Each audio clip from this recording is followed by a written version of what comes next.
I-bond rates changed on November 1st. Should you think about buying them now? That's our topic on today's episode of Friends Talk Financial Planning. Hi, I'm John Shearer, and I run a fee-only financial planning practice in Middleton, Wisconsin. And I'm Bridget Sullivan-Marmel, and I've got a fee-only financial planning practice in Chicago, Illinois. Before we dig in on I-bonds, don't forget to subscribe. It helps our credibility with YouTube and helps other people find us.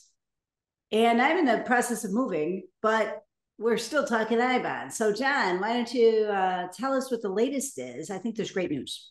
Yeah. So quick refresher on I-bonds. That's inflation-protected bonds issued by the Treasury Department, U.S. government, right? And every 6 months, they change what the rate is for bonds that are bought during the following 6 months. So it's May 1st and November 1st. So here just recently, November 1st, they announced the new rates. And for new I-bonds bought today, the rate is about 5.25%. And there's two components to that rate. One is the variable component. The inflation component is right about 4%. And there's also a fixed component to I-bonds. Years past, there's not been very much in the way of fixed component. Right now, though, the fixed component is 1.3%. And that 1.3% stays as long as you have the I-bond, and then the variable component adds on to that. So we got fixed of 1.3, variable of basically 4, and so we're getting 5.25% on new I-bonds bought between November of 23 and April of 2024. So that's sort of the big news, is what's going on and why it's back on people's radar here. Well, and so the fixed rate, it seems like that's the highest, the fixed rate, which is like your forever rate. You're always going to get this 30 years. I-bonds are basically a 30-year bond. So you're Right. going to get that 1.37 kicker. Yep. Plus inflation whenever for the life of this I-bond, if you buy it now. And that's higher than it's been for what seems like 20 years. For a long time, yeah. We first started really talking about I-bonds for viewers about 2 years ago when the rate, the fixed rate was 0, so you're not getting any base rate, and the inflation rate was over 9%. Right. So you started like, hey, that's a slam dunk of a deal especially even on a short-term basis. Now we got this fixed rate. I had to look it up because I thought, golly, that is really high. Just 2 years ago, the 10-year Treasury bill, so lock money up for 10 years, that rate was between 1.25% and 1.5%. Now we're getting that rate plus any inflation rate on top of it, right? So just a couple of years ago, you couldn't get that on a regular bond. And I think you're right. It goes back like to the early 2000s before the fixed rate was up in this area. Yeah, so it's a gift that'll keep on giving. So I want to talk more about how I-bonds work as part of your whole strategy. You do have to keep it in for a year, right? Yeah. But then you have a lot of flexibility. So you can take it out and then it's out, right? But you wait until you take it out to get taxed on it. So that means it's tax deferred for as long as you have it. And so if it's earning this money, then you don't have to, you can wait until a good time to take the money out from a tax perspective, or if you just need it. So I see it as like a second emergency fund. Like if your emergency fund is run down for some reason, it's a second emergency fund. Plus, if you don't need it and you want to use it for like a retirement vehicle, I would say it's good for that too, especially retirement years. They're like before you start taking Social Security. Yep. No, that's exactly right on it. And I'm glad you brought that up, right? There's certain limitations. You can buy $10,000 per person per year, right? So there's some things that go around it. And in the recent, so a couple of years ago, I mentioned we've got some episodes, we can put links in the show notes that, hey, we're getting 9.5%, 7.5% for a while. Like and when, CDs were paying 2 or 3, treasuries were paying 1.5. Like this is a screaming deal. Right.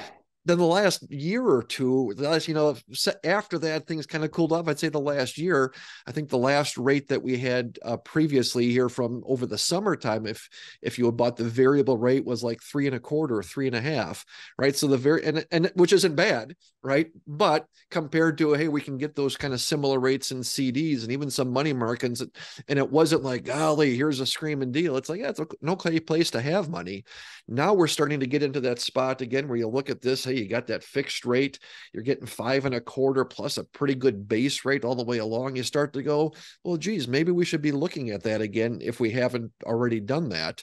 And again, as you said, it fits into that position in your portfolio where you can't access the money for a year and you can only buy $10,000 each year for that. So, it's not a panacea. It's not everybody should do this. It's got to fit in your situation. But I do think that this is a time that where you say, listen, if I haven't bought I bonds yet in 2023 because, CDs, other options make sense, hey, maybe take a look at these I bonds now, right? And you can put in $10,000 per person before the end of the year.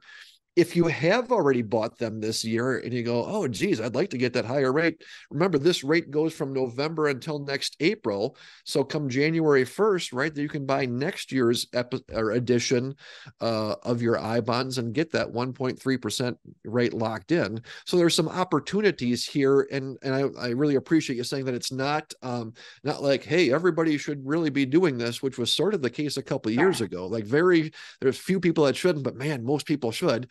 Now it's more like, hey, evaluate this. Does it fit your situation? Does it make sense to do?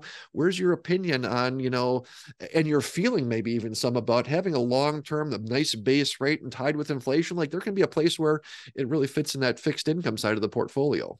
Yeah, I agree. I think it's a great part of your fixed income portfolio. It does come with some complexity, though. So we are both advisors and we're fiduciaries and we're fee only and we work on retainers. So the way that we advise people is always in their best interest as much as we possibly can. A lot of advisors don't even talk about these because it's, and let me put it in the most positive way, it's hard to help clients with this.